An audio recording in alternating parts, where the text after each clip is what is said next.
Olá, meu nome é Felipe Lopes e sejam bem-vindos a mais um vídeo no nosso canal.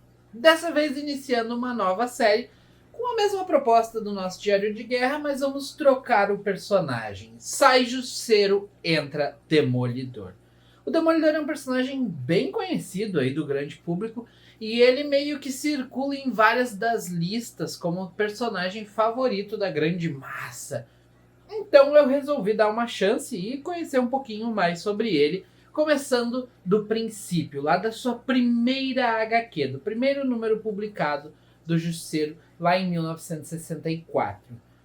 O Justiceiro é um personagem que eu não tenho conhecimento tão aprofundado sobre ele, visto que eu realmente não li muita coisa dele. Eu até tenho algumas HQs, como por exemplo O Diabo da Guarda, A Queda de Murdoch, por aí vai. Só que eu tava esperando para ler em um momento que eu conhecesse um pouquinho mais o personagem, porque essas HQs, essas sagas mais icônicas de dados personagens, eu prefiro realmente ter uma base, sabe, para poder ler elas, então eu resolvi deixar para um momento mais propício, incluindo também nisso, sem esquecer da grandiosa saga do Frank Miller, que também eu tenho ela aqui, além de eu ter também toda a coleção do Demolidor Saga, né, a saga do Demolidor. Então, como eu tenho todo esse conteúdo desse personagem e quase nada eu li, também estou fazendo a coleção definitiva dele, à medida do possível, é claro, porque é uma coleção cara.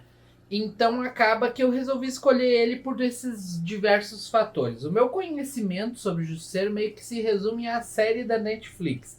Ela eu assisti e o filme também. Mas o filme vamos fingir que não aconteceu, né? Porque eu reassisti ele inclusive faz pouco tempo e ele realmente é muito ruim.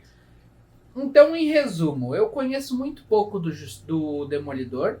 E em vários momentos nesse vídeo aqui é provável que eu chame o Demolidor de Justiceiro. Eu peço desculpas se isso acontecer. Eu conheço pouco do personagem e tenho bastante curiosidade, tenho conteúdo sobre ele, então é a partir disso que eu vou começar aqui a minha ideia de série. Então vamos à primeira aparição dele. A primeira aparição do Demolidor se deu em 1º de abril de 1964, numa edição com 24 páginas. Ela tinha roteiro do Stan Lee, arte do Bill Everett, letras do Sam José. E esses são os únicos créditos que eu consegui encontrar, infelizmente. Visto que, como ela é uma HQ um pouquinho mais antiga do que a primeira do Justiceiro que nós falamos, ela tinha um outro conceito, uma outra política de creditar os artistas, né? Que acabou, infelizmente, fazendo com que alguns artistas, como provavelmente o próprio, o próprio colorista dessa edição, tenha sido simplesmente ignorado, assim como arte finalistas. Então, não tem como ele dar crédito a eles. A partir disso, a minha pesquisa foi bem superficial, tá? Talvez se eu fizesse uma pesquisa mais aprofundada, eu conseguisse encontrar. Mas os créditos que a própria Disney dá no Marvel Unlimited são para essas pessoas que eu citei aqui. Além disso, o próprio Demolidor é uma criação do Stan Lee em parceria com o Bill Everett e com certos pitacos, mais ou menos é assim que é mencionado nos lugares em que eu pesquisei, do próprio Jack Kirby. Então ele é um personagem aí que tem 3 pais, por assim dizer. Mas vamos lá, vamos falar um pouquinho sobre essa primeira aparição do Demolidor. Como é que ele foi apresentado ao público? O Demolidor já surge direto procurando briga. Porque nós vemos ali uma academia que aparentemente tem alguns saradões ali, alguns lutadores dentro. Eles estão lá e do nada aparece esse homem vestido de amarelo. Sim, o primeiro uniforme dele é esse amarelo com preto que vocês estão vendo aí nas imagens que estão passando. Esse cara chega lá procurando, esse cara vestido de amarelo, chega lá procurando pelo tal do arranjador. E eles falam que não vão falar que é o arranjador e tal, e começa uma pancadaria onde o Demolidor nitidamente tem muita vantagem sobre eles, tanto física quanto em questão de habilidade e tudo mais. Só que no meio da pancadaria, do nada, o Demolidor começa a contar, entre aspas, né, porque eles até perguntam de onde ele saiu e tal, começa a surgir-lhe um flashback onde nós vemos uma cena que é até um tanto quanto triste, do Matt Murdock lá, criancinha, com um bastão de beisebol, uma luva, chamando o pai dele para jogar beisebol. E o pai dele diz que ele não tem tempo para isso, que ele tem que estudar, que se ele tem qualquer tempo livre ele tem que usar para estudar. Ele não pode tentar focar em outra coisa senão a própria mente dele. Ele tem que estudar sem parar. Então o pobrezinho do Matt Murdock, criança de 8 anos, vai lá estudar, estuda. Ele até comenta que ele poderia participar do time de futebol americano, mas ele não pode, porque o pai dele não deixa, porque ele tem que estudar. Ele sofre bullying, por exemplo, em dados momentos. E tem uma ceninha ali onde ele tá olhando pela janela do quarto dele, onde ele estava estudando. Tinha umas crianças brincando lá na rua e ele não podia participar. Acontece que ele fica muito bravo e dá-lhe um socão num equipamento ali de treinamento do pai dele, que era um pugilista. E ele acaba quebrando ali o equipamento e percebe o quão forte ele é.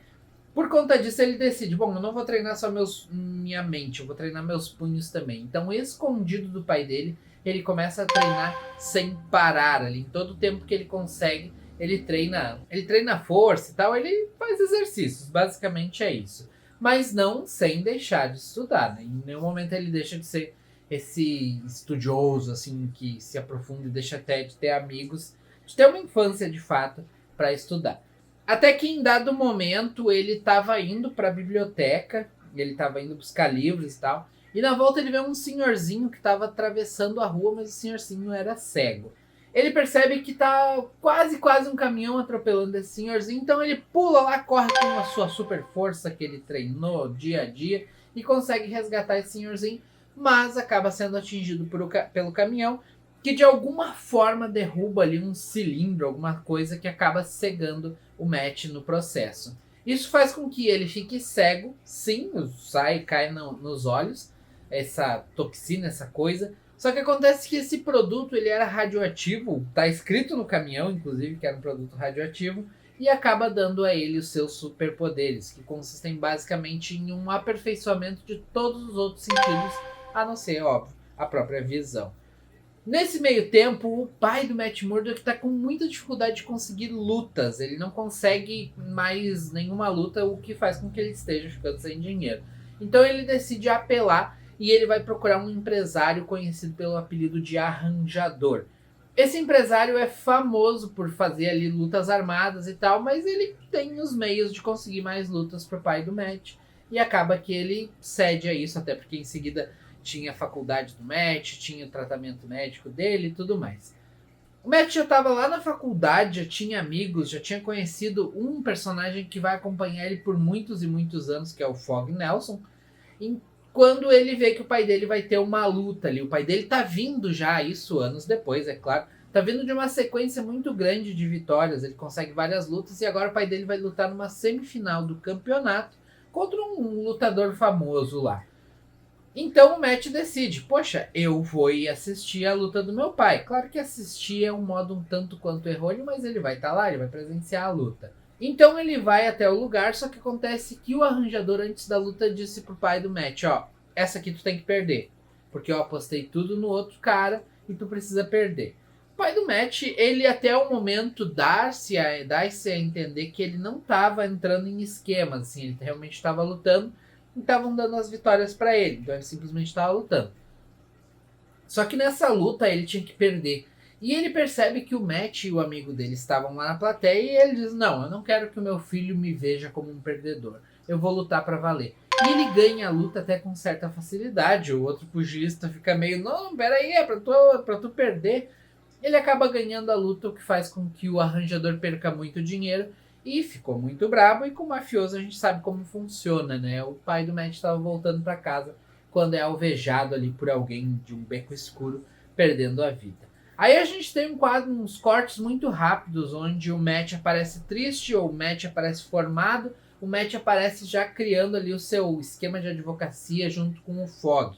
Então, que é a Nelson e Murdock advogados. Eles têm já a Karen Page como secretária desde esse começo.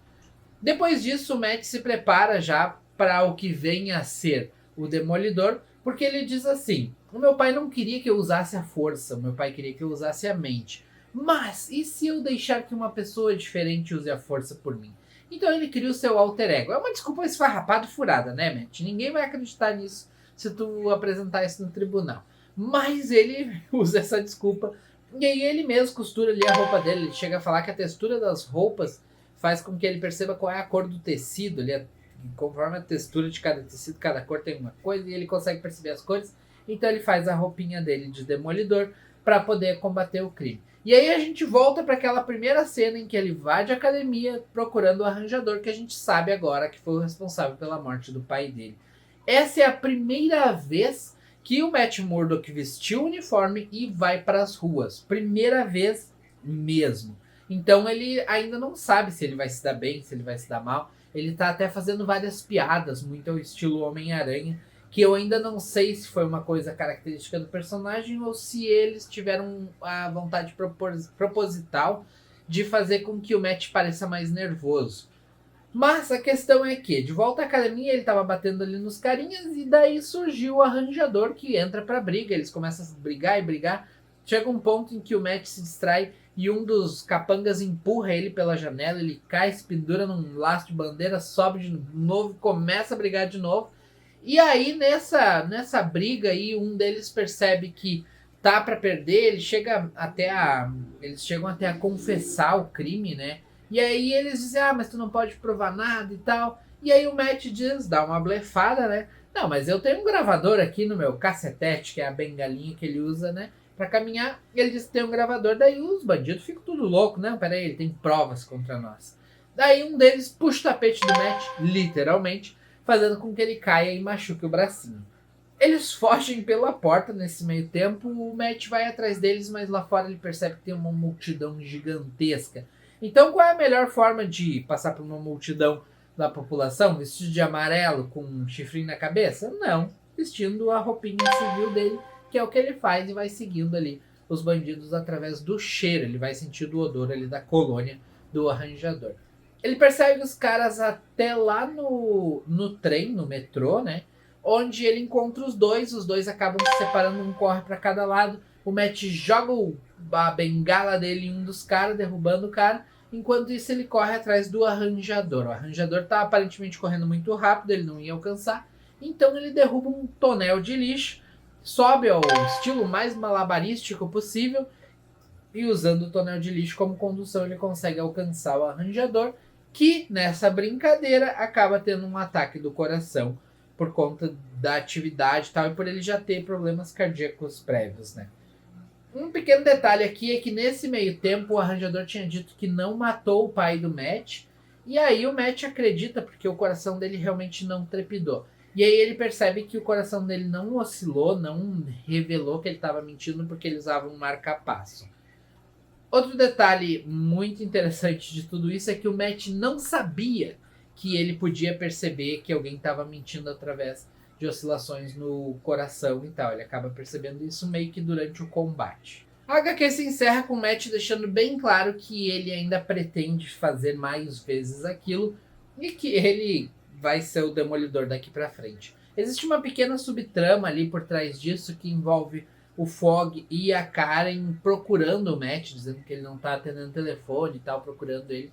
Depois ele aparece no escritório ali e daí tudo se resolve nessa microtrama. Mas vamos então às curiosidades deste volume. Eu li essa edição aqui através da coleção do Demolidor, edição definitiva, onde tem ali em ordem cronológica as edições do personagem. Eu li no volume 1 dessa coleção, que compila dos volumes 1 a 21. Eu mostrei isso inclusive no último vídeo do Jusceiro. Vocês podem assistir lá, bem no finalzinho do vídeo. Mas assistam o vídeo todo, tá bem bom aquele vídeo. E nessa edição nós temos uma introdução do Stan Lee, falando inclusive que ele não lembrava que ele tinha escrito isso. E a introdução é muito, muito ruim. Porque é basicamente o Stan Lee tentando te vender um gibi que já tá na tua mão. Ele rasga a seda ali pra tudo que pode. Ele fala que tudo é bom, tudo é maravilhoso, tudo é lindo, tudo é coisa das mil maravilhas. O Stan Lee, ele pegou lá o dicionário dele de marketing e escreveu esse texto. O texto é muito ruim, eu nem aconselho que vocês leiam. Lê o comecinho ali se vocês perceberem que é assim que vocês podem desistir. Caso não concordem comigo, comentem aqui embaixo. Mas o texto eu achei muito ruim, muito rasgação de seda sem necessidade. Não traz curiosidade, não traz uma coisa dos bastidores, não traz nada de útil, é só rasgação de seda. A segunda curiosidade, essa no fim foi um extra, né? Tanto da HQ quanto do vídeo. A segunda curiosidade é que o Demolidor definitivamente tinha a intenção de surfar no sucesso do Homem-Aranha. Visto que tem o Homem-Aranha na capa, para começo de conversa. Ele trouxe já um personagem novo logo na edição numa coleção de própria, no caso, né? Numa revista com título próprio, logo de cara.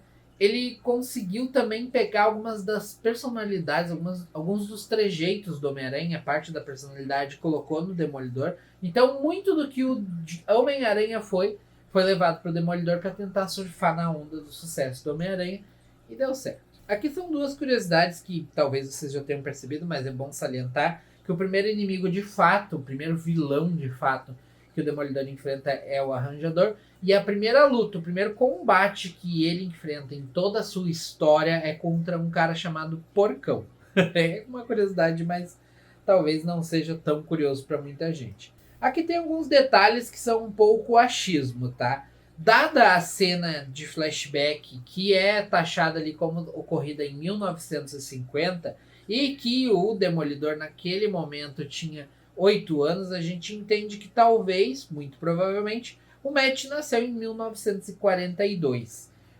E quando ele era criança, inclusive, Demolidor era um apelido dele. Além disso, levando em consideração que o acidente, a idade mais ou menos, eu tirei mais ou menos uma média ali, que ele devia ter o quê? Uns 15 anos, mais ou menos, na época do acidente. Então a gente pode supor que o Demolidor foi criado, o acidente, né, que deu os poderes dele foi por volta de 1957. Isso mudou já nos dias de hoje, isso realmente não é uma data que importa tanto, mas é legal a gente perceber que ali ainda tinha uma posição temporal, uma posição no espaço-tempo para as ocorrências da HQ. O caminhão que atropelou ele era do laboratório atômico Ajax, que eu não sei se ele chega a aparecer em algum outro momento. E o produto que cegou ele era radioativo, justamente por esse laboratório trabalhar com produtos radioativos. Temos aqui a primeira aparição, obviamente, do Demolidor e dos outros dois que eu já comentei, que é o Fog e a Karen Page. Então esses aí estão desde o começo. A Nelson Murdoch, que é o escritório de advocacia deles, foi financiado originalmente pelo pai do Fog, que é um homem rico e tal. Então eles não têm aquela coisa de vamos começar do nada, como teve na série do Netflix, de eles terem trabalho para dificuldade realmente para bancar ali o escritório. Não, eles foram financiados desde o começo e ponto final. Não teve questão monetária que não foi presente. Ele mesmo costurou o próprio uniforme, como vocês devem ter percebido aqui nos inserts desse vídeo. O uniforme originalmente não tinha chifres, sendo só um uniforme amarelo ali, sem nada. Então ele colocou os chifres com a intenção de causar certo temor aos bandidos. E assim como o uniforme, ele também construiu a bengala. Todo o esquema da bengala, apesar de ela ser bem diferente do que a gente vê hoje, foi ele que construiu. O assassino do pai dele não foi o Arranjador, e sim o Slade, um capanga do Arranjador, que fez isso a mando do próprio Arranjador. E por fim, uma última coisa que eu acho que é um pouquinho interessante é que por 2 vezes durante essa HQ, o Demolidor usa suas habilidades de advogado durante os combates, blefando, dizendo que ele tem informações gravadas, que ele gravou ali coisas sobre os bandidos, coisa que não é verdade. Ele, inclusive, no momento ele diz que gravou, em outro momento ele diz que o Arranjador já tinha confessado tudo para ele. Então, ele usa isso e eu espero que isso seja algo que continue no personagem, que não fique só nessa primeira edição. Espero que ele continue usando esses bluffs durante o combate, achei bem interessante. Mas então, essa é a HQ. Eu espero que vocês tenham entendido tudo o que se passou nela. É uma HQ simples ali, com 19 páginas, se eu não me engano. Deixa eu ver. 24 páginas. Uma HQ maior do que a média das HQs que a gente viu do Justiceiro até agora. E nós temos aqui uma das histórias mais inocentes que eu li até agora. E uma história que talvez tenha ficado um tanto quanto datada. Tanto em termos de desenho, o Demolidor é um carinha magrinho, ele parece muito Homem-Aranha. E eu acho que essa tentativa quase desesperada de firmar toda a base do Demolidor no Homem-Aranha acabou estragando um pouquinho o personagem nesse começo, tá? Eu acho que ele poderia ser mais icônico se não tivesse sido tão baseado no Homem-Aranha. Mas eu entendo que foi uma tentativa de, vamos repetir o sucesso e ponto final. Além disso, é interessante perceber o quanto a HQ tinha muito mais a intenção de mostrar a origem do Demolidor do que propriamente a primeira vez que ele agiu, fazendo com que a gente tenha aqui uma HQ interessante em termos de narrativa, que consegue mostrar a origem e ao mesmo tempo te dar ação e tal. Ele não fica só naquela coisa da origem e depois a gente vê o que o cara tá fazendo. Não, conseguiram encaixar muito bem isso. Isso eu achei muito legal. E aí a gente tem o suprassumo dessa época, que é o Demolidor andando no latão ali para alcançar o Arranjador. Isso eu achei muito, muito bobo, assim, muito infantil. Mas mais uma vez não é uma coisa ruim, porque era uma coisa da época, né? Que talvez fizesse mais sentido para a época. É uma HQ muito boa, eu aconselho bastante que quem não teve ainda a oportunidade de ler ela, leia. Aqui na descrição tem um link com a página dela em inglês, no caso, a página da versão dela em inglês, lá no Guia dos Quadrinhos. Através desse link aqui vocês conseguem ver todas as HQs que publicaram essa história no Brasil. É bem possível que vocês até tenham ela aí no meio de várias HQs que vocês tenham acumulado. Pode ser que em uma delas tenha essa história, porque ela foi publicada em vários lugares. Então é isso, muito obrigado, espero que vocês tenham gostado desse vídeo. Se gostou, deixa aquele like que vai ajudar bastante o canal. Um forte abraço, nos vemos no próximo vídeo e fui!